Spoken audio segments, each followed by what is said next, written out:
So, I'm sure you're totally ready to disclose everything about today's practice and the quarterback situation. Keller's still not 100% healthy. He's progressing back. Took place in some of the minimal activities. And KJ took the majority of practice. But Keller got some 7-on-7, but nothing with bodies around him. Not quite ready for that, but he's progressing nicely. Bobby Okereke hasn't had very many sacks in his career here from the inside spot, but he sure looks like a terrific pass rusher to me. What about this guy? I mean, this year there's been a tremendous amount of growth for Bobby. I give a lot of credit to him for how hard he's worked. His coach Peter's done a great job of putting him in positions, and he has a lot of trust. He's earned a lot of trust from us. And last year, honestly, he was so good last year, but he didn't make a lot of plays. He was where he was supposed to be. Now you see him defeating blocks. You see him getting off blocks. You see him blitzing and beating running backs and getting to the quarterback. He's playing at a high level right now. Without Barton, I guess more of a load will fall on him too, right? Yeah, kind of the whole group. Jordan Perez really stepped up last week as well. Joey Alfieri got some more playing time as he continues to get comfortable at the inside linebacker position. But those two guys in particular, especially with Mustafa Branch still being out, we're going to kind of have a three-man rotation, and those guys are going to have to play really well for us. Can you refresh my memory on how you call the plays between you and Bloomgren? Do you decide, you call the pass plays and he calls the runs, is that it? Or? For the most part, and both of us have kind of crossed over periodically where I'll ask for a specific run, or he'll say, hey, what about this pass?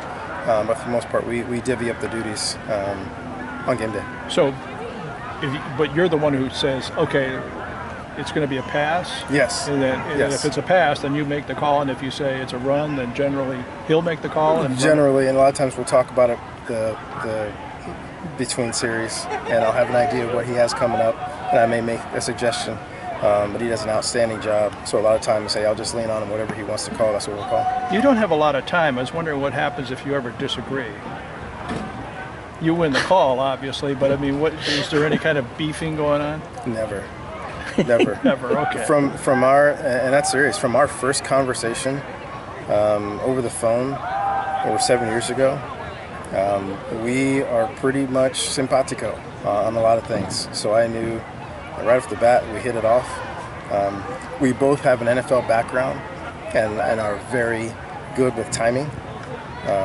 So a lot of times I'll let him know before the play, hey, if this is a good run, be ready to run it again. Or hey, you know what, we're gonna throw it after this. And if I'm undecided until the end of the play, I'll pretty much say it at the end of the play. You know, I'll call for him to make a call. And he'll give me either one of the ones that we talked about or something else that he feels is going to work. You guys are back to winning a lot of the third and fourth and shorts. That there was a dip last year. You weren't quite as good as you usually are. Can you just talk about Cam Scarlett's role and how he's coming along in that kind of the Ramon Wright Memorial short yardage guy? You know, I learned this a long time ago, honestly, from John Gruden, is when you're developing a team, if a guy's got a knack for something, even if it's a role that's maybe not as big as he wants, but you give him ownership of something, and you'll see them flourish. And Cam's taking it very, very seriously. We have a few other backs that can be good down there, so he has to make sure that he continues to do a good job, but he takes it very seriously. He is a powerful back. He's an athletic back. That first touchdown, I mean, he took off from 4 yards away. Yeah. I mean, that was an explosive run. You've seen him keep his legs churning and drive after contact. So I'm excited about what he's been doing. Do you measure a guy's vertical leap and say, okay, you're going to be the one on 4th and goal? Or? You know, I wish it was that simple. There are guys that just have a knack.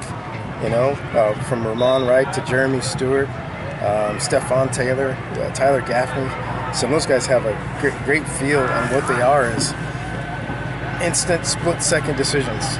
We tell you where we think the hole's going to be, and right after you get the ball, sometimes it's 6 inches to the left.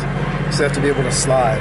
Sometimes they have to dive because there's a pile. Sometimes guys are jumping and there's a crease, and they're about to jump, and they have a split second to change their minds and have to go back underneath. So it takes a knack, it takes a feel, and it takes a lot of strength.